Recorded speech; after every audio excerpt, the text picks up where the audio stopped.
Tá bom? Você me fala. Amém, irmãos? Amém.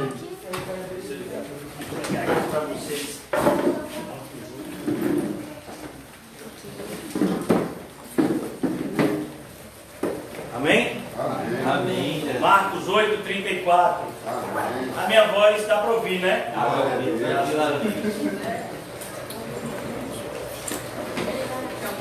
Marcos 8:34. O título da nossa mensagem de hoje, como não poderia deixar de ser, é uma exortação severa a uma igreja que tem se esquecido do que significa ser igreja.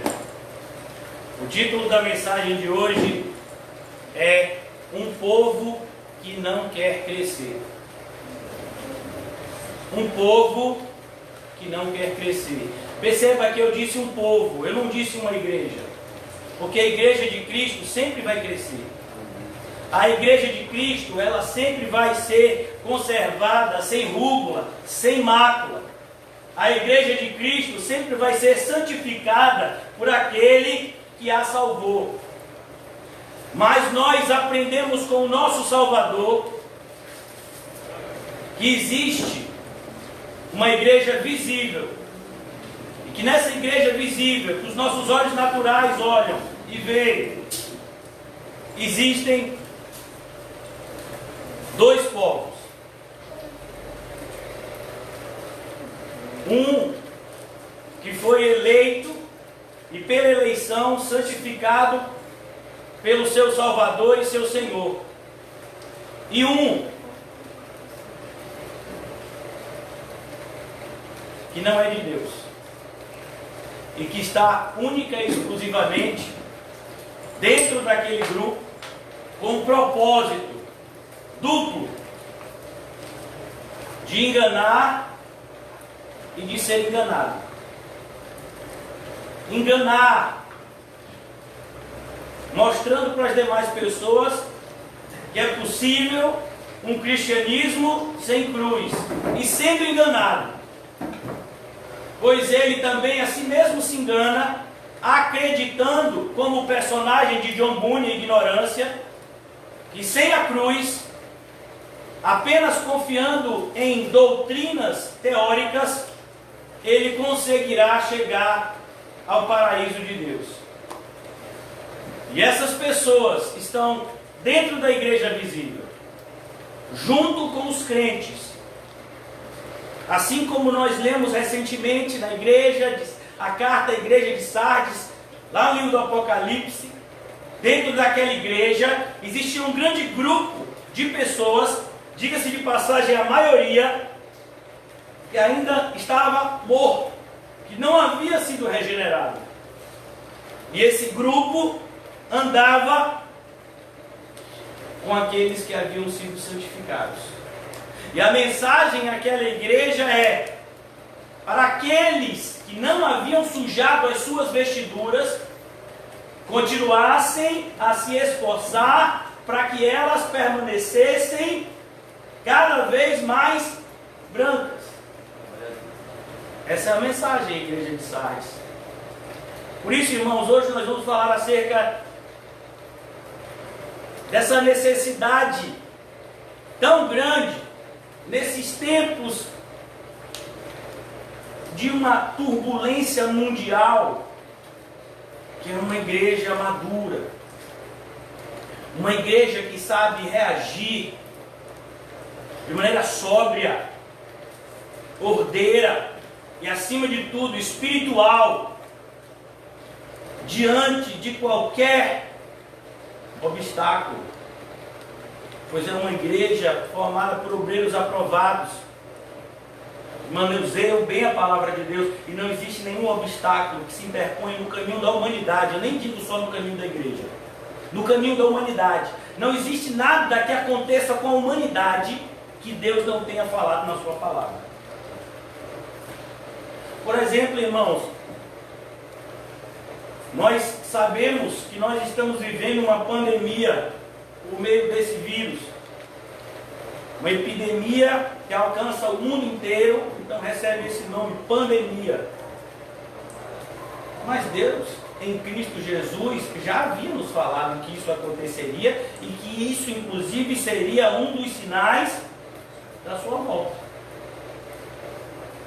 Por isso, uma igreja que estuda a Bíblia não fica assustada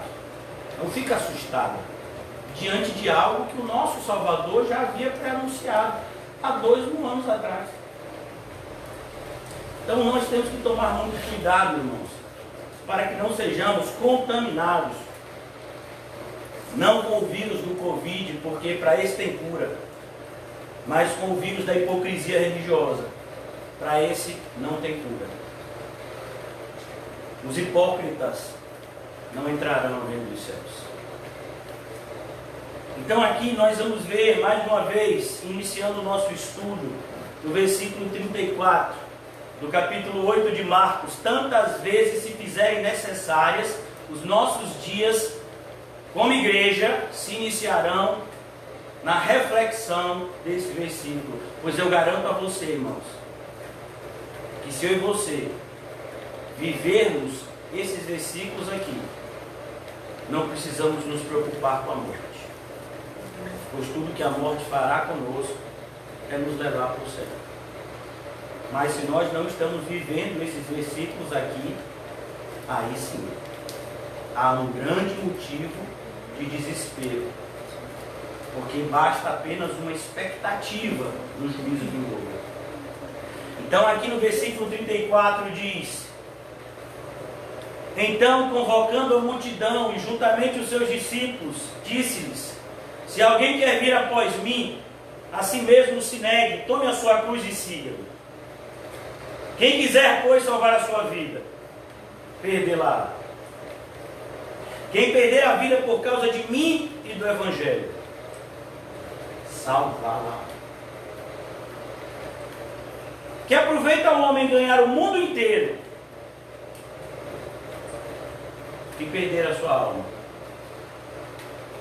Que daria um homem em troca de sua alma? Porque qualquer que nesta geração adúltera e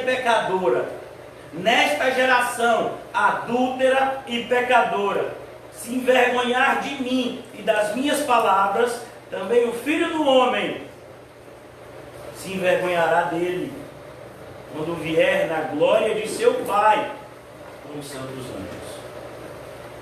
Quem tem ouvido, ouça o que o Espírito diz à igreja. Perceba, irmãos, nós poderíamos repetir isso milhares de dias e ainda seria uma novidade para a gente. O que foi que a gente falhou hoje? Nós já estamos perto do fim do dia. Nosso encontro inicia-se às 8 horas da noite. O nosso dia termina à meia-noite. Aqui, em alguns instantes, nós vamos concluir o nosso estudo. Vamos retornar aos nossos lares, lugares onde vamos repousar. E o dia vai se pôr. E eu quero questionar a você e a mim: será que hoje, de fato, nós negamos a nós mesmos? Quando os nossos desejos gritaram, nós nos negamos. Será que hoje, de fato, a gente tomou a nossa cruz, ou essa chuva fez com que a gente deixasse a nossa cruz encostada em algum canto? Será que hoje a gente seguiu a Jesus, ou os pingos d'água nos amedrontaram? Essa é a questão, irmãos. Não existe cristianismo sem isso. Existe religião, existe religiosidade, mas cristianismo não existe sem o cumprimento cabal, fiel dessa passagem. Eu tenho acompanhado de perto, com uma tristeza sem igual, a vergonha que é ver um número enorme de pastores que antes não apareciam na internet, porque enganavam somente dentro dos muros da sua própria igreja, agora fazendo as suas famosas lives pela internet e falando coisas vergonhosas, usando o nome de Jesus. Eu vejo a participação nessas lives, inclusive de parentes ímpios, e eu pergunto a você: quem não está em Cristo pode fazer alguma coisa para agradar a Deus?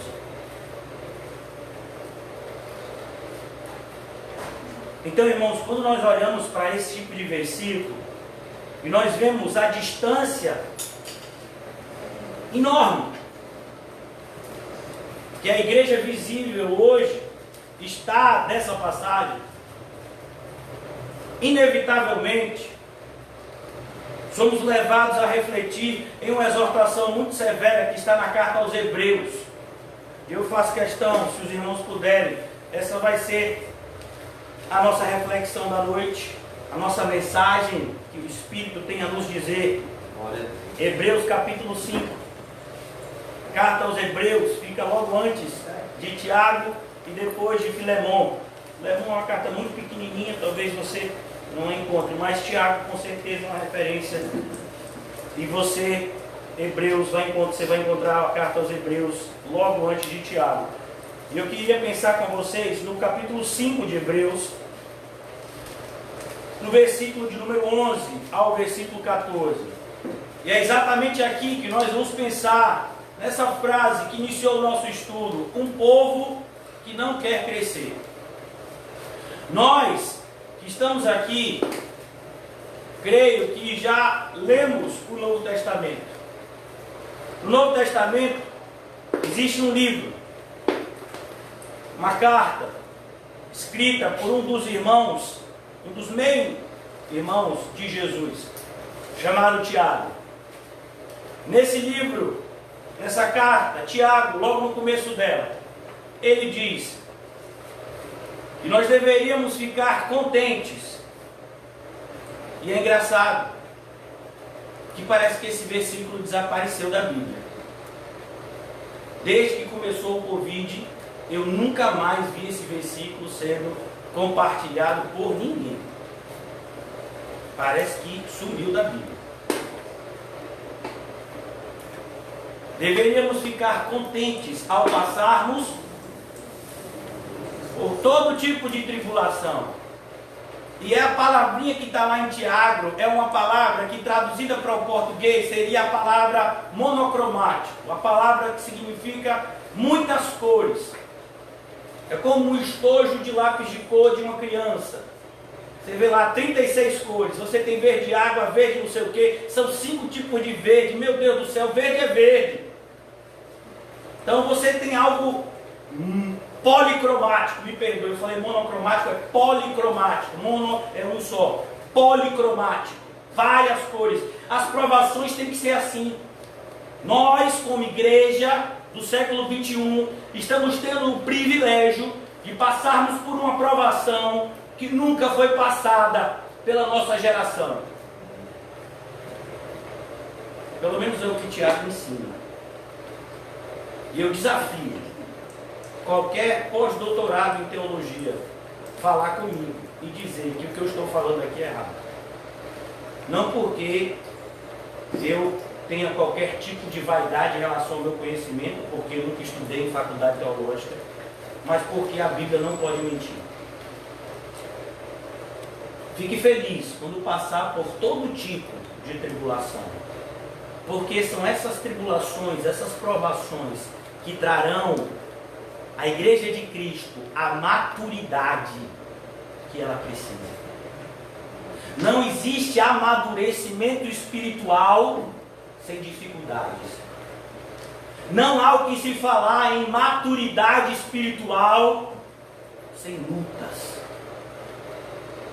traições, calúnias, difamações, perseguições, altercações sem fim. Tiago não estava errado, mas Tiago estava cheio do Espírito Santo quando escreveu isso.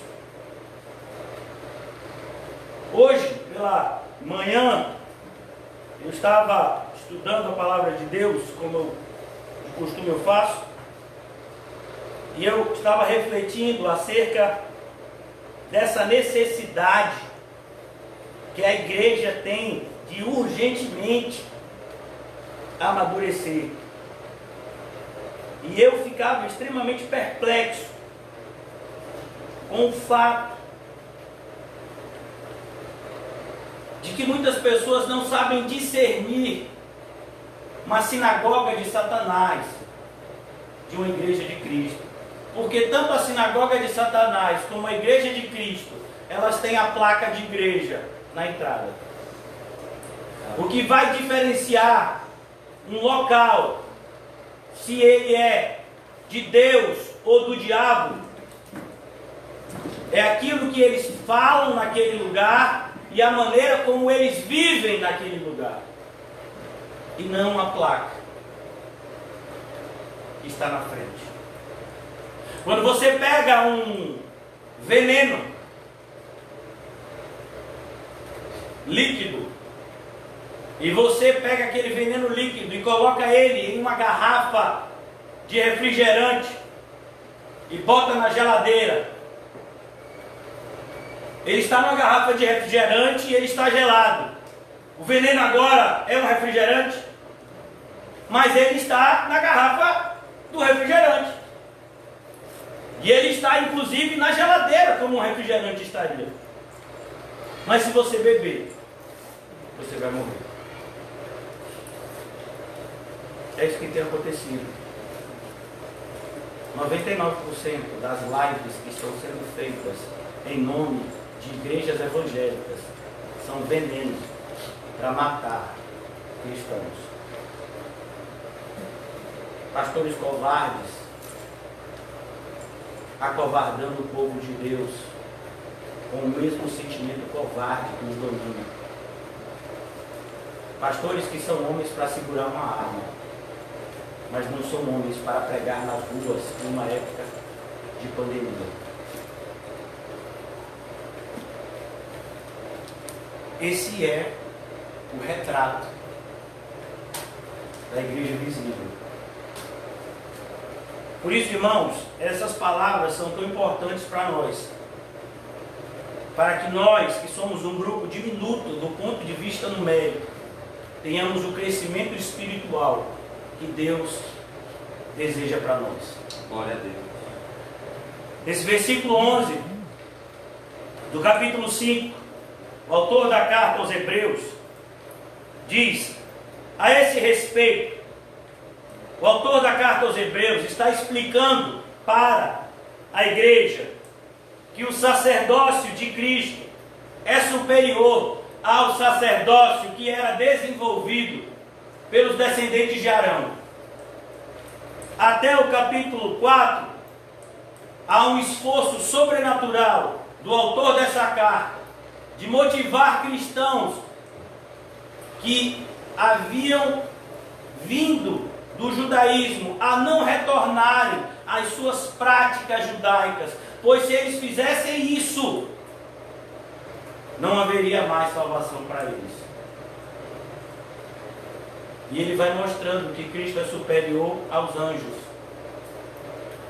Cristo é superior à velha aliança.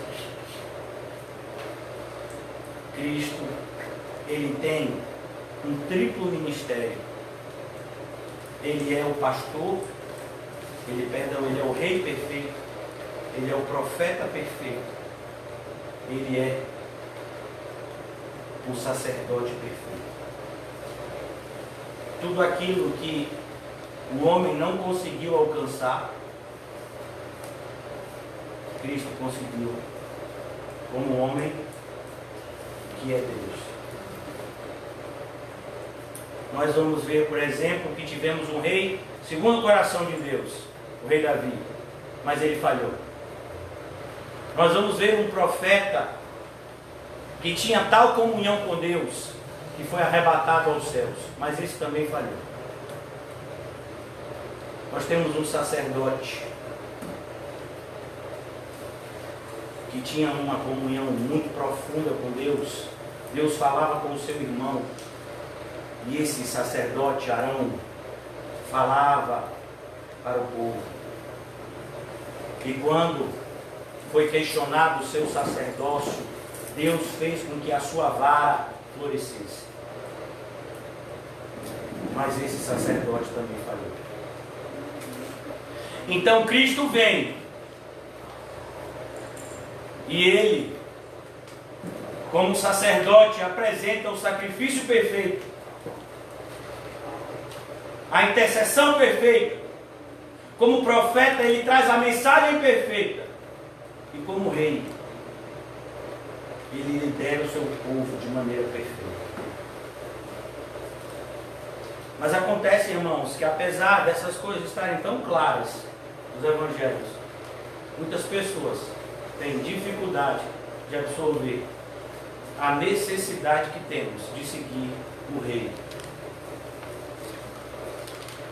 Quando nós falamos de Cristo como rei, todo rei tem os seus súditos. E os seus súditos são caracterizados por uma submissão voluntária e sem restrições ao bom rei. Mas nós não vemos isso, irmãos.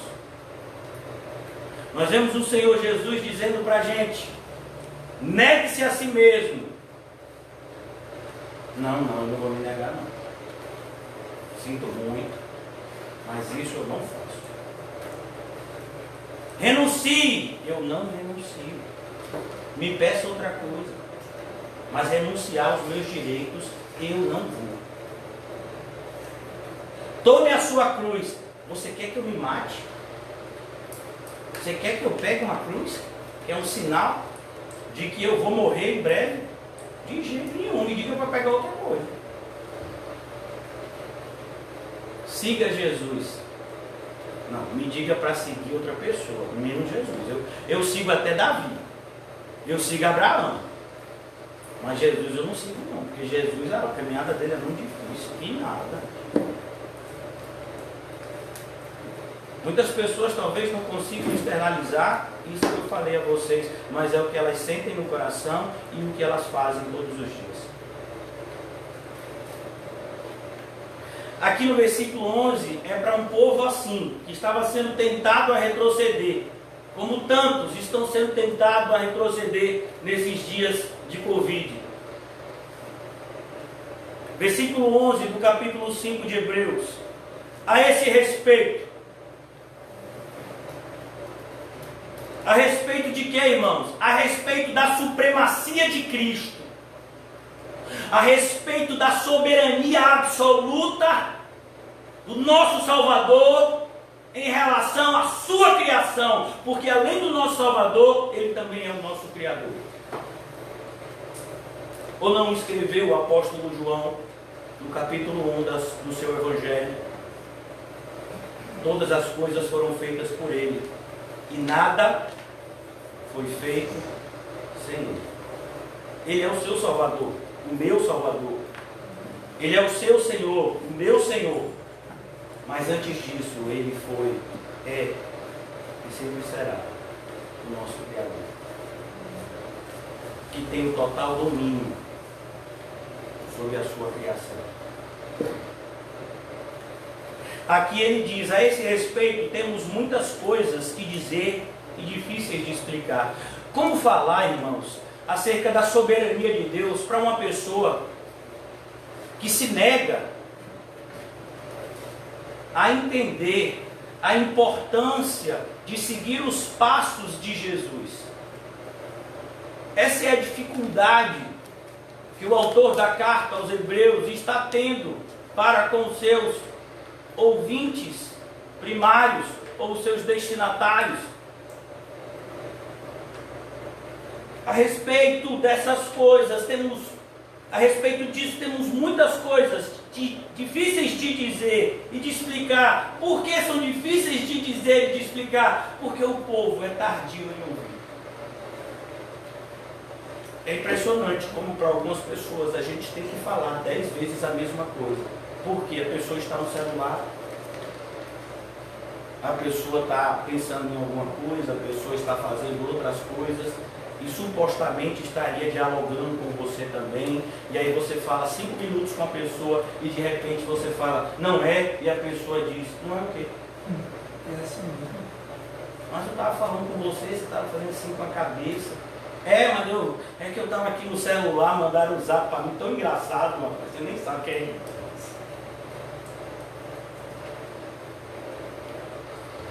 Por isso que às vezes, irmãos, quando o celular quebra, é bênção.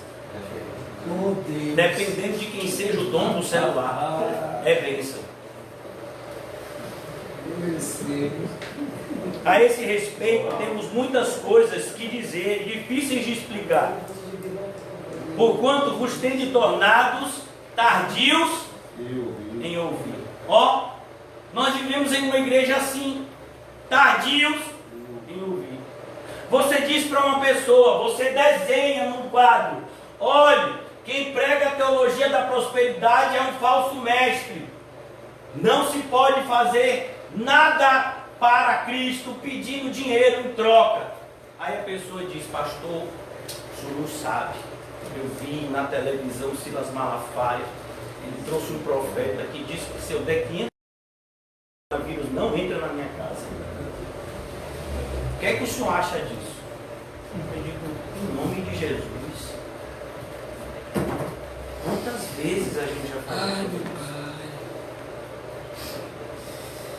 Você diz, eu creio que nós já tivemos mais de 20 estudos em Marcos 8,34. Se não, estamos perto disso. E aí a pessoa, você diz aqui, olha, se você tentar salvar a sua vida, você vai perdê-la. E você repete isso umas 50 vezes. Aí a pessoa diz assim, eu não fui para a igreja, pastor, porque eu estou com medo de pegar esse Covid. O que é que o senhor acha disso? Ô meu irmão, você quer que eu responda mesmo? Porque eu posso responder e posso magoar o seu cristianismo de porcelana. Porque os cristãos hoje, você não pode falar nada que eles quebram tudo. É por isso que tantas pessoas deixaram e deixam as nossas reuniões.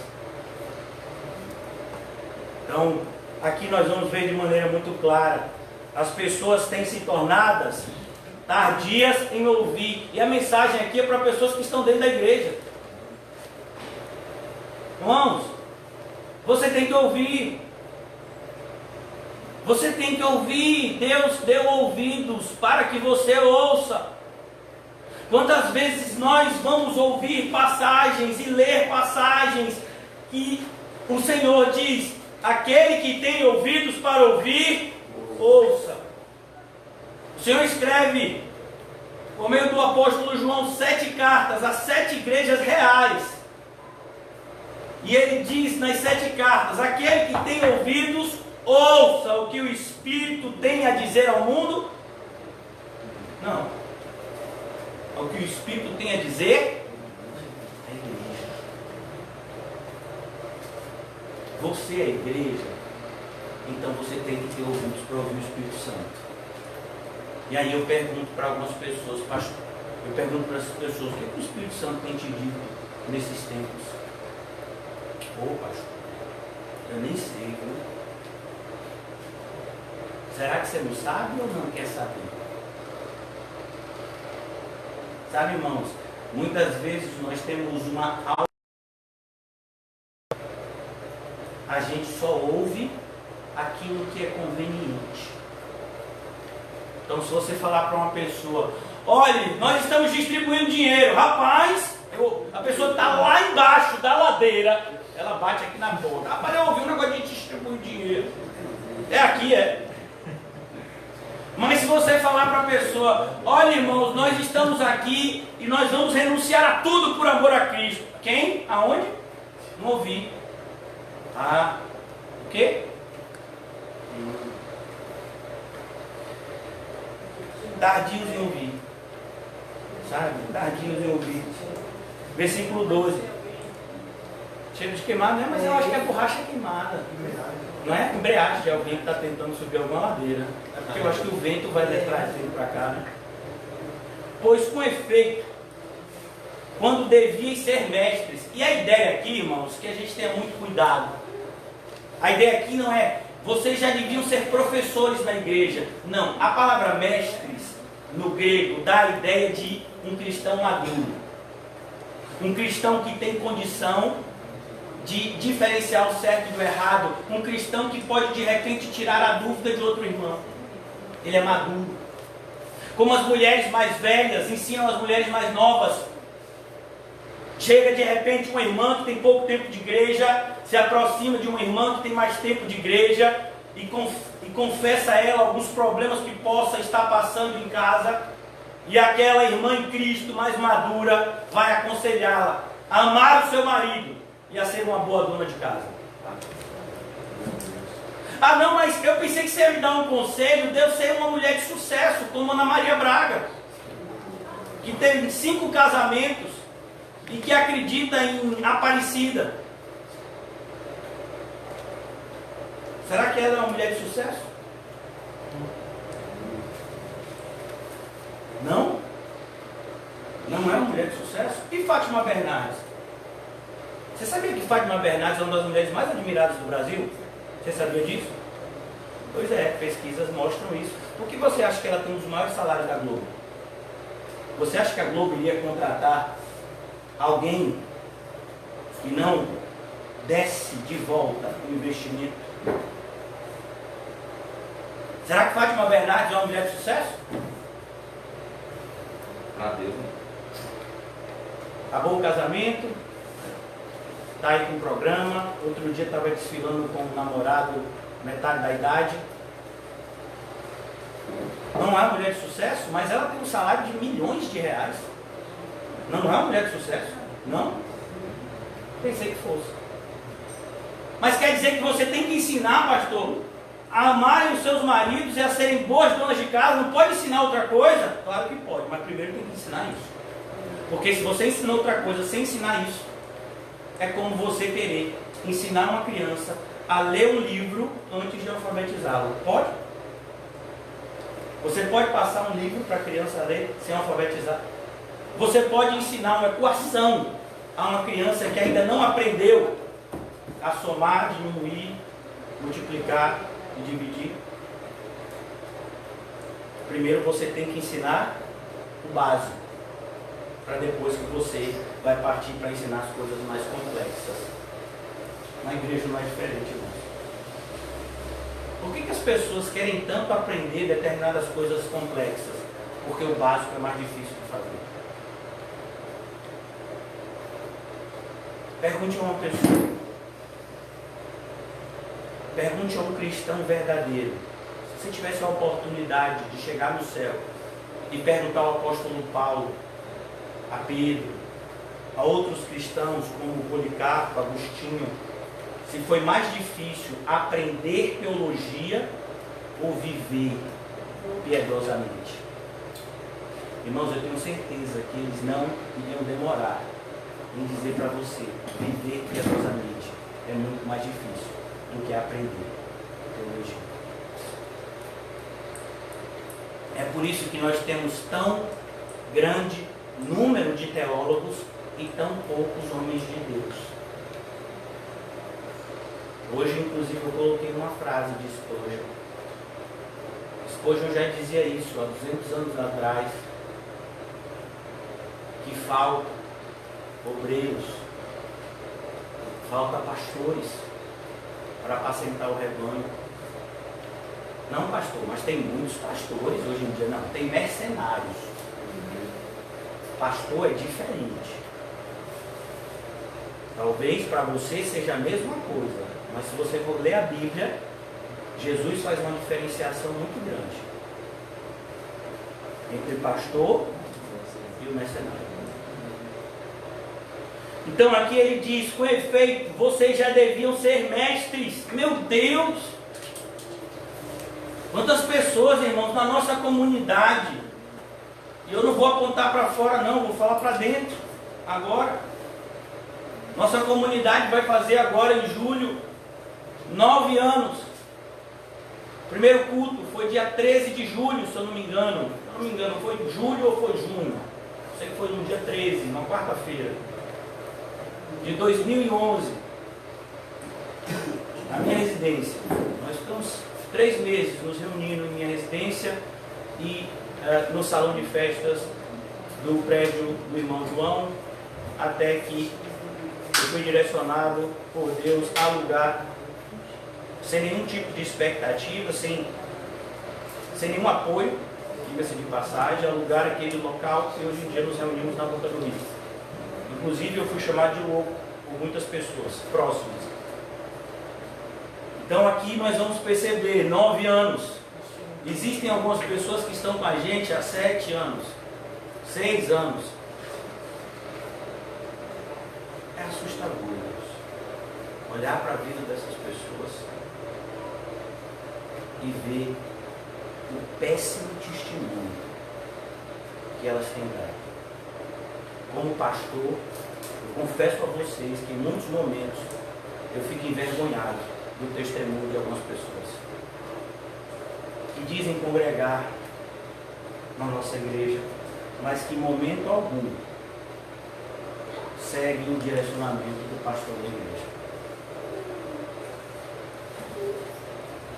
Então, com efeito, quando devíeis ser mestres, atendendo ao tempo decorrido, ele está falando do tempo mesmo, irmão. Quais foram os primeiros cristãos? Os judeus.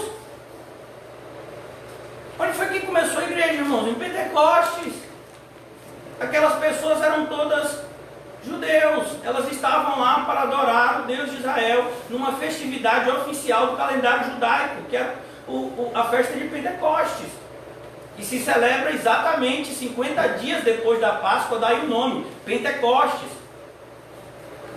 Também chamada festa da colheita. E aqueles cristãos, todos judeus, você vai ver que Pedro prega 3.000, se convertem, depois Pedro prega de novo, o número sobe para 5.000, eles param de contar. A igreja cresceu muito no seio dos judeus, a tal ponto que isso incomodou a liderança judaica, o Sinédrio, e eles começaram a perseguir ostensivamente os cristãos e comissionaram um jovem chamado Saulo de Tarso para liderar essa perseguição. Estava no livro de Atos no começo. A igreja cresceu, de fato. O número de cristãos que não eram judeus havia superado o número de cristãos judeus. Mas esses cristãos, vindos do judaísmo, estavam sendo tentados a retornar aos costumes judaicos. E ele está dizendo, vocês começaram antes. Alguns daqueles cristãos, irmãos, ouviram pregações do próprio Jesus. Você lembra quando eles se reúnem para escolher o 12º apóstolo? Eles dizem, olha, uma das características é que tem que estar com a gente desde o começo. Existiam pessoas na igreja que estavam desde o começo. E de repente, essas pessoas dão um péssimo testemunho. Mulheres seguindo falsos mestres, como está escrito lá em 2 de Timóteo. Homens querendo retornar aos costumes judaicos, como está escrito na carta aos Gálatas. E aqui o autor então escreve, muita vergonha, assim como Paulo, quando escreveu a carta aos Gálatas, eu fico perplexo. É isso que significa aquela palavra. Paulo estava, assim, extremamente decepcionado, porque tão rapidamente aquelas pessoas que haviam crido no Evangelho, aceitaram um falso Evangelho, como se nunca tivessem recebido o verdadeiro. Eu já vi isso acontecer várias vezes, irmão. E para mim, enquanto pastor, dói. Porque eu sei para onde essas pessoas vão. Diariamente eu sou acusado das mais diversas calúnias. E uma dessas calúnias é que eu costumo amaldiçoar as pessoas. Eu nem sabia que eu tinha esse poder. E nenhum ser humano tem o poder de amaldiçoar ninguém. Nem o próprio diabo tem o poder de amaldiçoar. Só quem pode amaldiçoar é aquele que tem poder para abençoar. E é ele que diz, por meio do seu servo Paulo: maldito todo aquele que não ama o Senhor Jesus. Maldito todo aquele que pegar a mão, colocar no arado e olhar para trás. Sabe quem disse isso? Jesus. E agora? Ai, meu. Aí quando eu repito essas palavras, pastor é duro, é um absurdo, não apoia as pessoas, fica botando as pessoas para fora da igreja. Eu nunca expulsei ninguém, irmão. Muito pelo contrário, às vezes eu creio que as pessoas, acham que eu sou besta demais, que eu sou uma pessoa de sorriso fácil, trato as pessoas da mesma maneira que eu aprendi que Cristo me trata, com educação e respeito. Mas isso não significa que eu seja covarde quando eu prego. Eu vou dar risada, eu vou te abraçar, mas eu vou falar a verdade. Então aqui a gente vai perceber, irmãos, que o que está acontecendo, por que a igreja se acovardou nesse período em que a igreja deveria brilhar?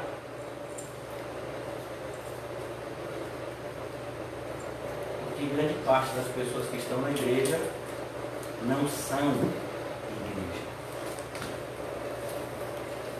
Grande parte das pessoas que estão dentro da igreja não estão dentro de Cristo. Então aqui a gente observa, vocês têm necessidade de novamente alguém ensinar a vocês de novo, quais são os princípios elementares. Aí o escritor coloca uma palavra aqui difícil, que muita gente pode querer dar um misticismo que não está aqui. A ideia de oráculos, irmãos, é simplesmente...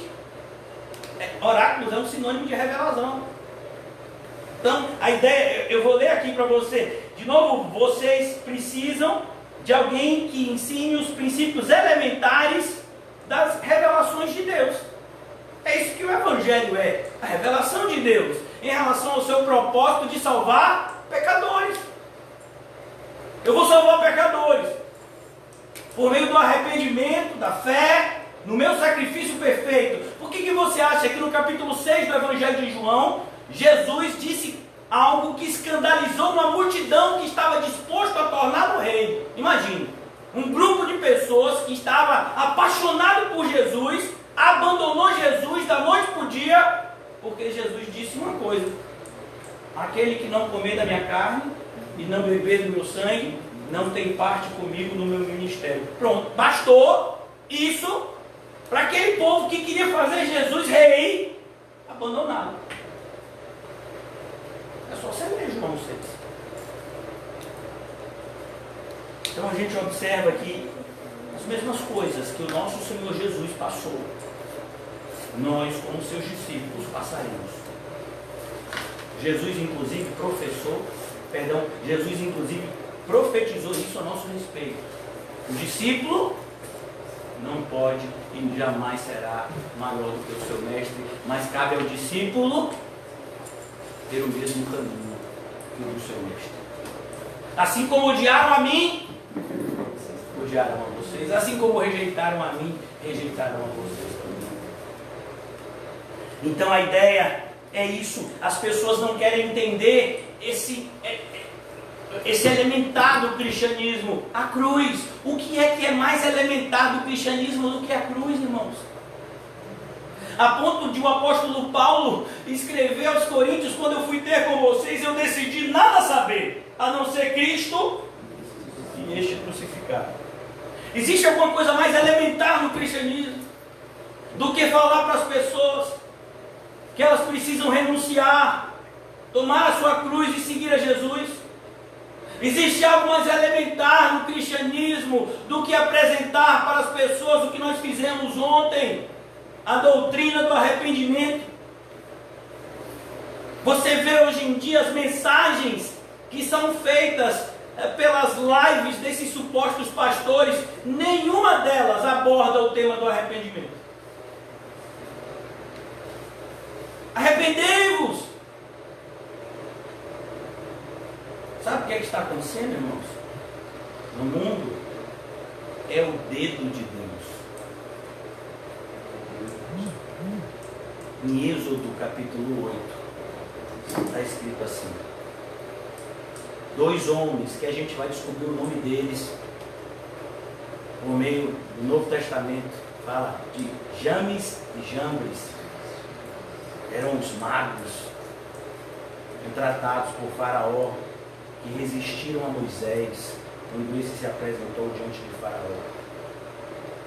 Eles conseguiram imitar algumas coisas que Deus fez por meio de Moisés. Mas teve um momento, vamos lá rapidinho, em Êxodo 8. Glória a Deus. Êxodo 8, 19. Amém, irmãos? Amém. Êxodo 8, 19. Êxodo 8, 19.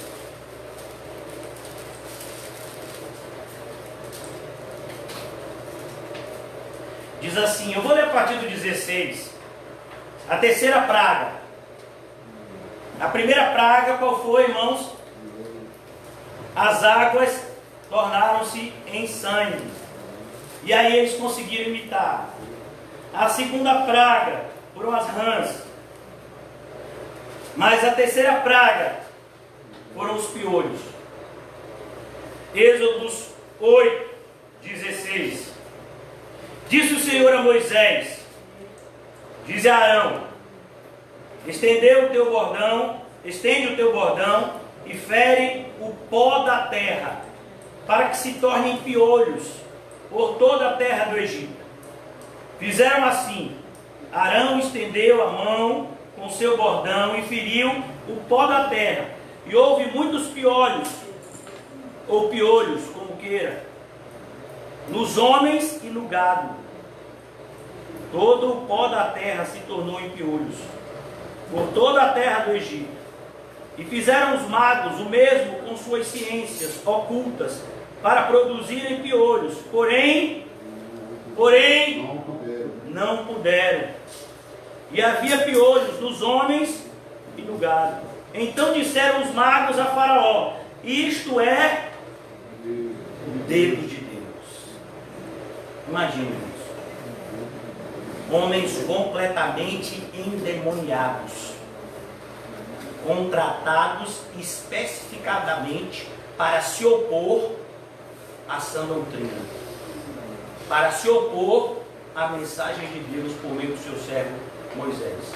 Mas eles tiveram que admitir: é o dedo de Deus. E olha que eles nem conheciam a Deus. Isto é o dedo de Deus. Porém o coração de Faraó se endureceu e não os ouviu, como o Senhor tinha dito. Amém, irmãos? Não é o que está acontecendo agora.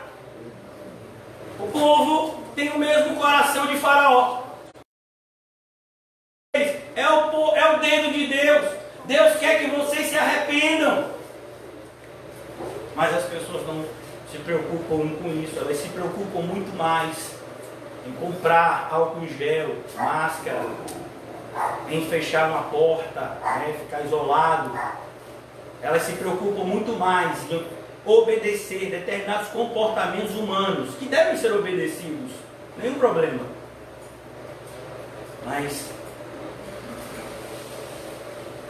sem a proteção de Deus, são totalmente ineficazes. Eu não sei se vocês souberam, um dos médicos mais respeitados do Brasil, se não for o mais respeitado infectologista do nosso país, foi o contratado pelo governo de São Paulo, que é o governo mais rico do Brasil, para liderar uma força-tarefa contra o Covid no estado de São Paulo. Esse médico contraiu o coronavírus. Você acha que ele não limpava a mão dele com álcool em gel?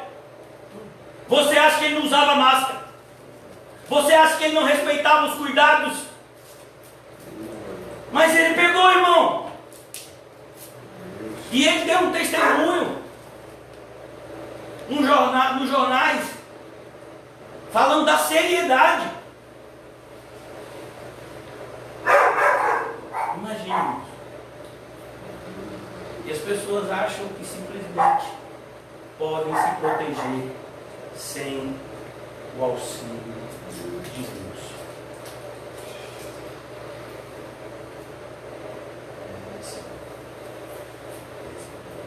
O que está acontecendo no mundo, irmãos, é o dedo de Deus.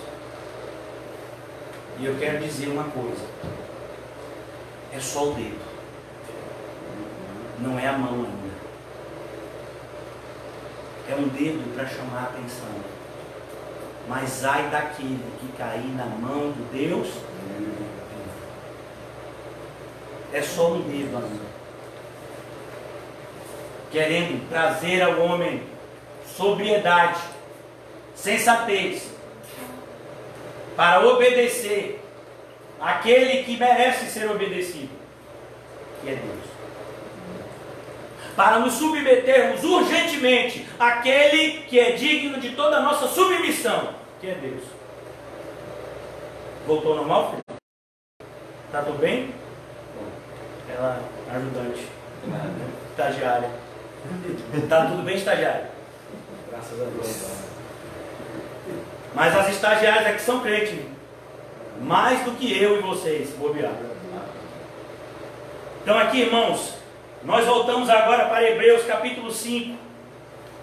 Pois com efeito, quando deveis ser mestres, versículo 12, atendendo o tempo decorrido, tendes novamente a necessidade que alguém vos ensine de novo quais são os princípios elementares dos oráculos de Deus. Assim vos tornastes como necessitados de leite e não de alimento sólido. E a ideia aqui, irmãos, não é que o leite não tem utilidade. A ideia aqui é que o leite, ele é insuficiente para um cristão adulto. Nós, que já somos adultos aqui, inclusive as crianças que estão aqui, a pequenininha tem quantos anos? Então 9, aqui tem um de 10, outra de 11. Ela toma só leite, comeu, almoçou o que hoje?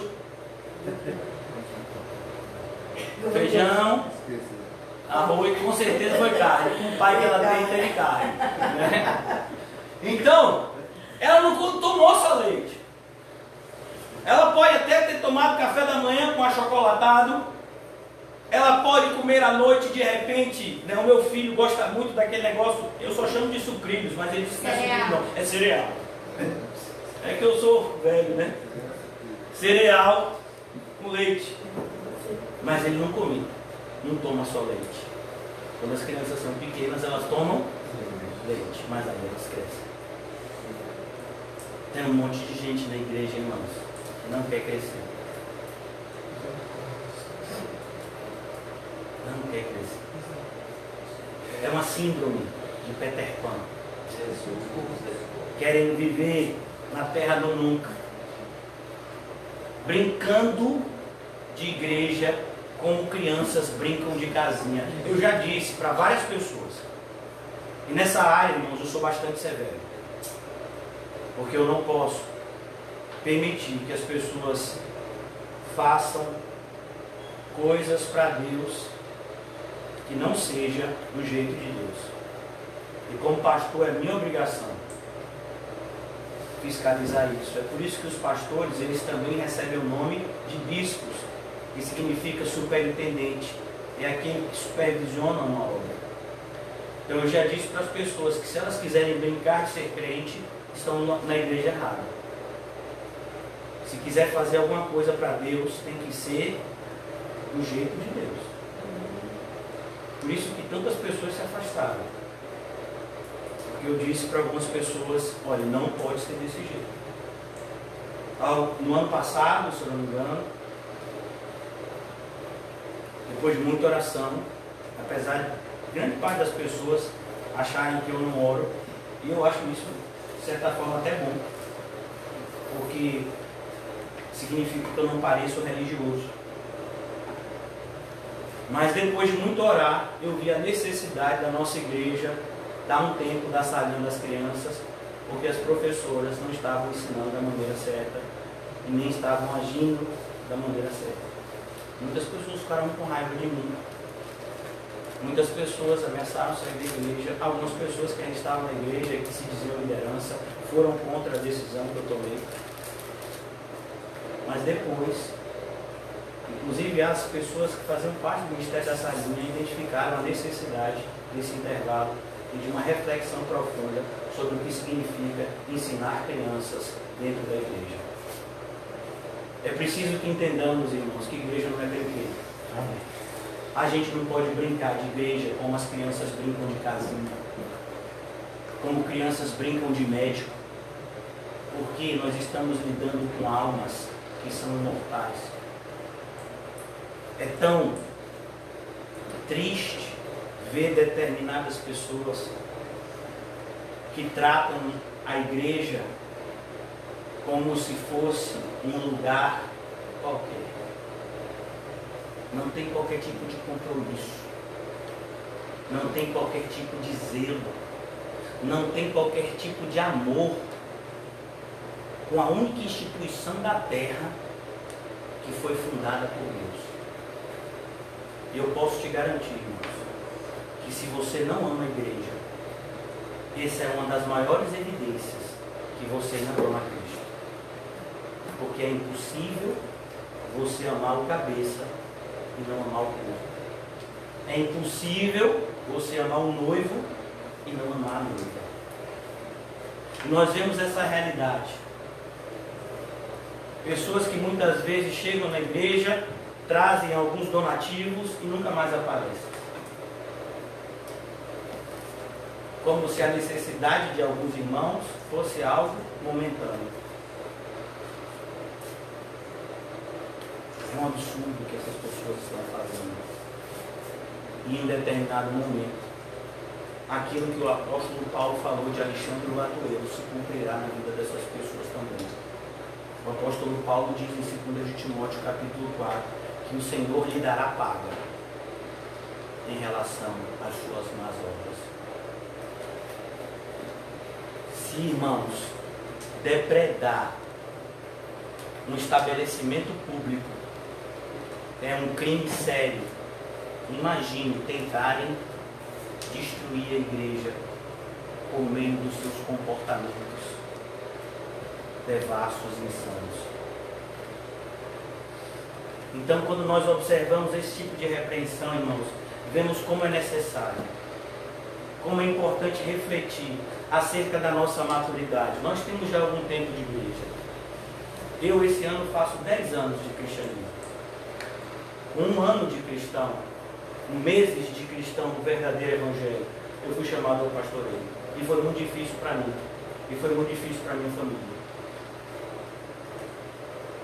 E durante esses 9 anos de pastor, eu fui ensinado, não por uma escola, não por um outro pastor, mas pelo próprio Senhor.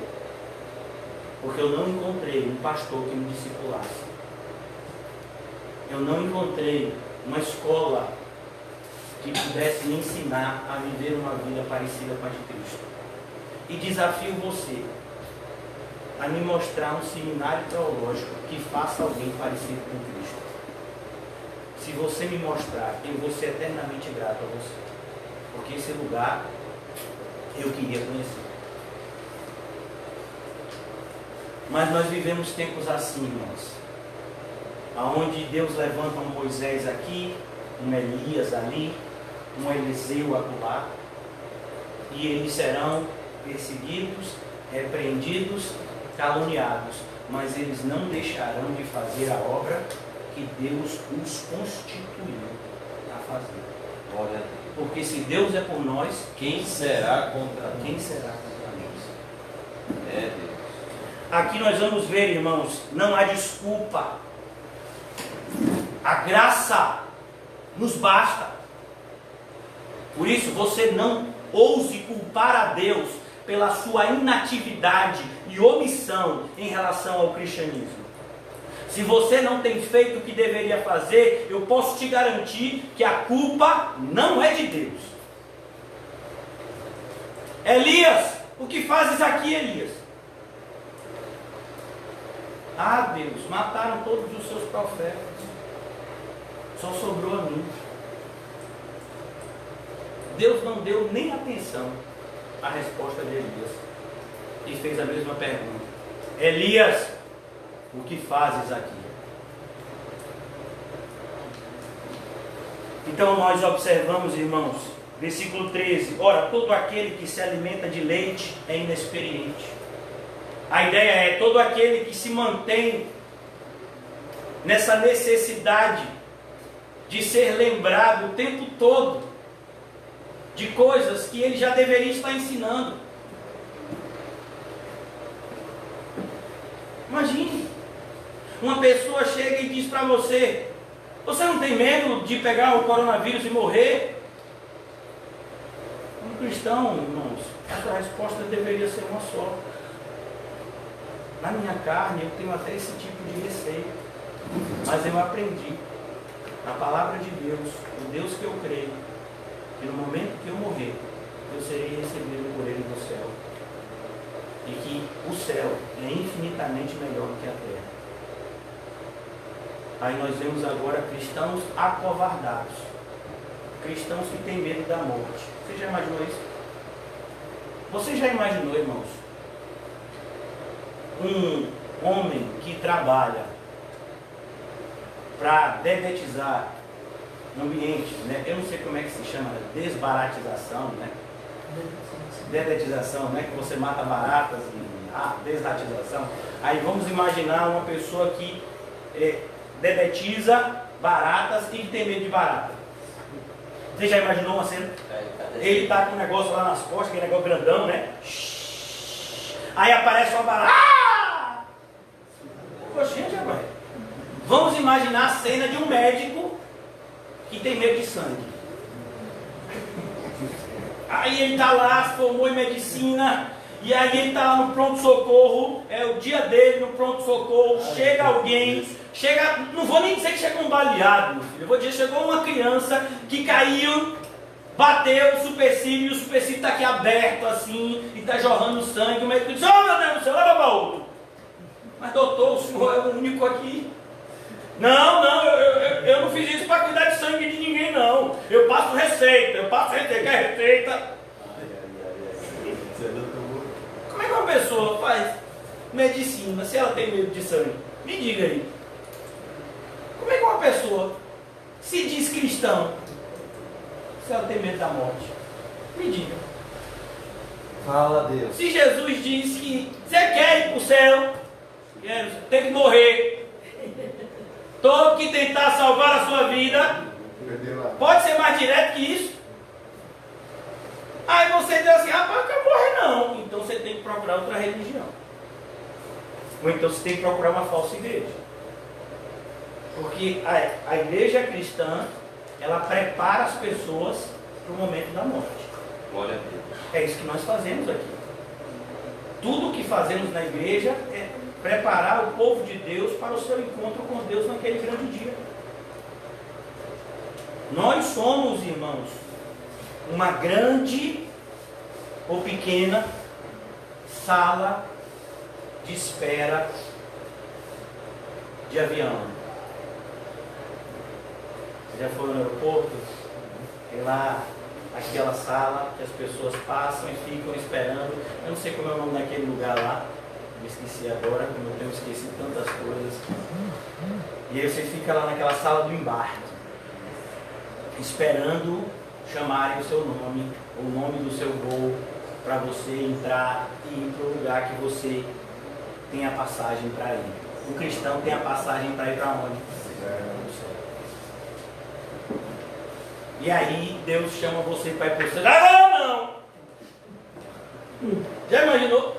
Uma pessoa dizendo assim, ó, liga para o piloto esperar que eu não estou preparado para viajar agora, eu ainda vou comer um chocolate, eu ainda vou passar ali e fazer algumas coisas. Imagina. A gente vê cristãos que têm medo daquilo que vai levar eles para o lugar que supostamente eles querem ir, que é o céu. Agora veja se isso está certo. Você já imaginou isso, irmão? É como, por exemplo, contratar um açougueiro que tem ginge de cortar carne. Já pensou? Não, eu não gosto daquele negócio não. E por que você foi ser açougueiro, rapaz? Rapaz, porque era um emprego que tinha lá no Cine. Aí, né, eu disse que eu era.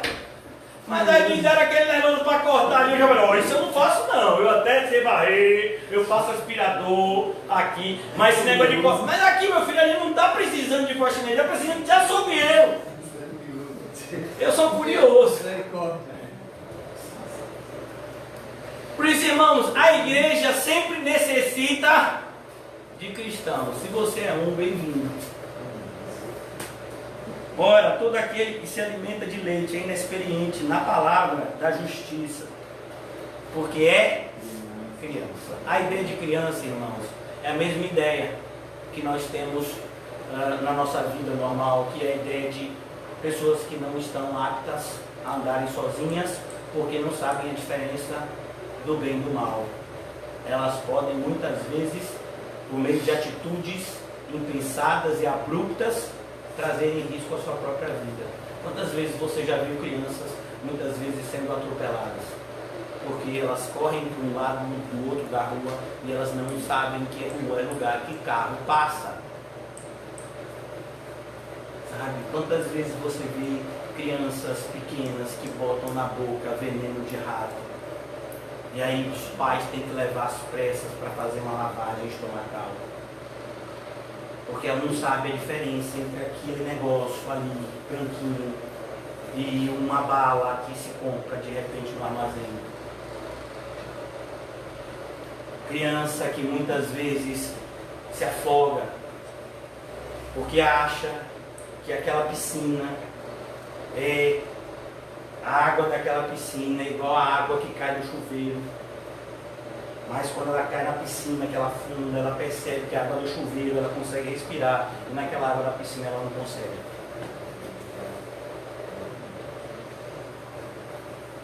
Então, isso é criança. É uma pessoa, um ser humano, que está com a sua vida em risco e pior, está colocando em risco a vida de outros também. Você já viu várias crianças brincando junto, como é perigoso? Minhas filhas têm 10 e 11 anos, eu sempre uso elas como referência. Porque até hoje, no meu prédio, tem crianças mais novas que elas, que os pais autorizam descer sem nenhum tipo de supervisão para brincar no play. Eu não. Se eu não descer, com minha esposa, outra pessoa que nos ajuda para supervisionar, elas não descem. Mas meu pai, a gente já está grande. Todo mundo desce. Vocês não são todo mundo, vocês são minhas filhas. Não desce sozinho. Eu tenho que ficar olhando. Eu não quero depois ouvir: olha, sua filha se machucou gravemente. Quem que vai para o hospital? Então, nós vemos uma série de pais irresponsáveis que colocam a vida dos seus entes em risco, puro egoísmo e egocentrismo, porque não tem tempo para os seus filhos. Eles têm que ganhar dinheiro ou fazer coisas que lhes satisfaçam. Por isso, irmãos, A igreja, ela sempre necessita de pessoas maduras que possam supervisionar e auxiliar no crescimento daqueles que estão chegando. Perceba o que eu disse, daqueles que estão chegando. Porque se você já tem esse tempo na igreja e ainda não tem a maturidade, tem alguma coisa errada. É preciso amadurecer. Por isso, irmãos, sabe por que tantas pessoas saíram da nossa congregação? Porque não queriam amadurecer. Elas não querem amadurecer. Elas querem ir para uma igreja onde o pastor alimente a carnalidade delas a cada final de semana. Isso eu não vou fazer. Então nós observamos tempos assim. Versículo 14, concluindo, irmãos. Mas o alimento sólido, o que vocês estão recebendo aqui hoje? Alimento sólido é para os adultos. E a palavra adultos aqui é a palavra experientes, maduros. Para aqueles que pela prática, percebeu, irmãos? Pela prática, não é só pela teoria. A igreja está cheia de teóricos. Pessoas que são capazes de debater durante horas a respeito de temas subjetivos. Eu quero saber de prática. Eu quero ver o seu cristianismo. Como é que é o seu cristianismo? Me mostra. Como é que você vive o seu cristianismo? É a prática que amadurece você. É suportar o insuportável. É fazer o que ninguém quer fazer. É perseverar seguindo enquanto tantos estão retrocedendo. Essa prática que Paulo vai exortar Timóteo. Você, Timóteo, tu porém, quantas vezes a gente ouviu isso na carta de Timóteo? Segunda. Tu porém, porque o cristão ele tem que ter uma vida diferente, irmãos. Se nós não temos uma vida, uma postura diferente do mundo, nós não podemos nos chamar de cristãos. É como aquele jovem em Coríntios que se relacionava com a mulher do seu pai. Se você perguntasse se ele era cristão, ele diria o quê? É claro que eu sou cristão. Eu frequento a igreja de Coríntios. Sou lá da igreja de Coríntios. Você está tendo relacionamento com a mulher do seu pai. Nem os ímpios fazem isso. E tem muita gente que diz, né, que o pai já havia morrido. Na Bíblia não diz isso não. A gente não sabe se o pai estava vivo, a gente não sabe. O que a gente sabe é que o que ele estava fazendo era tão escandaloso que nem os ímpios ousavam a fazer tal coisa. E o camarada estava fazendo na igreja e ninguém falava nada. E Paulo disse: epa, que história é essa? Não tem pastor na igreja não? Ah, então vem cá, sou eu agora. Seja entregue a Satanás, para que o seu corpo sofra e a sua alma seja salva naquele grande dia. Isso é raiva? Não, isso é amor. Manter aquela pessoa dentro da igreja seria falta de amor por ela e por todos os outros que estavam sendo desrespeitados e influenciados com aquele mau comportamento. Percebeu porque tem tão poucos pastores? Porque para ser pastor, irmãos, você tem que estar disposto a tomar pegada. Você vai falar e você vai fazer coisas que as pessoas não vão compreender no primeiro momento, mas que são necessárias. Por isso que a igreja precisa de pessoas maduras, mas o alimento sólido é para os adultos. Para aqueles que, pela prática, é a prática, irmãos. Eu posso te garantir que se você é um crente verdadeiro, essa pandemia, se ela não nos levar para o céu, ela vai nos levar para mais perto de Deus aqui na terra. Porque é isso que as adversidades fazem com o cristão. aproximam ele de Deus. Então, aqui concluindo,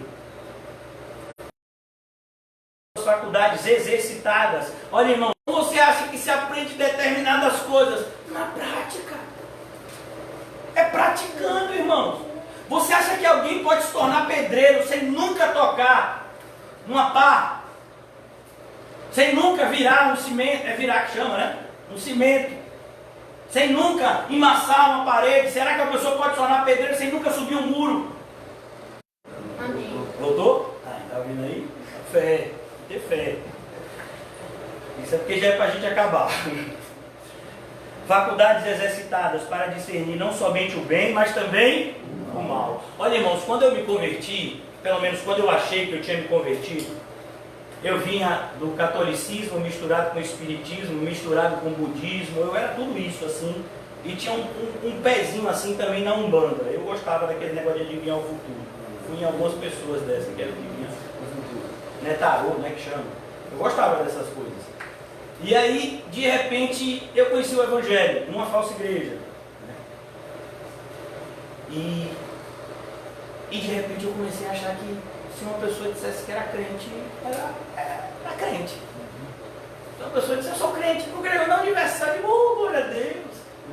Você é crente? Sou, rapaz, assisto programa de reggae, sou rádio, aquele show da fé toda noite. E eu falei, rapaz, é benção. Você é crente? Sou, eu sou testemunha de Jeová. Você é crente? Eu sou adventista do sétimo dia. Eu falei, glória a Deus. Eu achava que tudo isso era uma coisa só. Aí, irmãos, o Espírito Santo começou a me levar a estudar a Bíblia. E uma das primeiras coisas que eu aprendi é que a igreja que eu congregava não era bíblica. Que o pastor que pastoreava a igreja não servia a Deus. E fui aprendendo que nem todo aquele que diz Senhor, Senhor, entrará no reino dos céus. E aí eu tive que aprender na prática que a porta é estreita e que são poucos que a encontram. Muitas vezes você está aqui, você pega na mão de uma pessoa e diz, vamos entrar pela porta estreita, e a pessoa diz, qual? Não estou vendo. Essa aqui, ó, vamos entrar. Porque a porta estreita não é algo que você vê fisicamente, é algo que só pode ser percebido espiritualmente. Você diz para uma pessoa que ela tem que renunciar, ela diz, eu não vou renunciar. Você diz para uma pessoa que ela tem que seguir o que a Bíblia manda. Ah não, a Bíblia pode ser interpretada de várias formas. Como assim? Se tem uma coisa que é uma verdade absoluta, é a Bíblia. Você pode pegar um livro de geografia de hoje, que diz tudo o que foi dito há 50 anos atrás. Mas você pode pegar o livro de Jó, que foi escrito há 4.000 anos atrás. E ele é tão atual para a gente, como foi atual para Jó há 4.000 anos atrás. Porque passarão o céu e a terra, mas a minha palavra permanecerá para sempre. Mas nós vemos cristãos que não confiam na Bíblia. Que coisa! E precisam de psicologia, filosofia, sociologia, economia e tomeia para poder sentir algum tipo de segurança. Irmãos, se você não tem fundamentado a sua vida na palavra de Deus, você está uma grande areia movediça. Só a palavra de Deus é rocha que podemos fundamentar os nossos comportamentos e as nossas atitudes. Que o Senhor nos ajude a termos a maturidade que esse momento exige. Ó Deus Pai Todo-Poderoso, o Senhor mesmo nos ensinou, Pai, que uns plantam e outros regam, mas só o Senhor dá o crescimento. Ajuda-nos, Senhor, na noite de hoje, a crescermos na graça e no conhecimento de Ti. Ajuda-nos, ó Pai, a atingirmos a maturidade que é necessária para que esse momento seja vivido para a tua glória, Deus. Não nos deixe envergonhar o teu nome, Senhor. Não nos deixe, Senhor, envergonhar o Evangelho. Não nos deixe, Senhor, pegar no arado e olhar para trás. Mas que cada vez mais, ousadamente, venhamos a correr a carreira que nos está proposta, Senhor Jesus. Olhando para Ti, Senhor Jesus, e somente para Ti, Senhor Jesus, que é o autor e consumador da nossa fé. Ajuda-nos, Senhor. Oramos em Teu nome, Senhor Jesus. Amém e graças a Deus. Amém, irmãos? Cumprimento mutuamente com um cumprimento santo. E diga a você mesmo, é hora de crescer.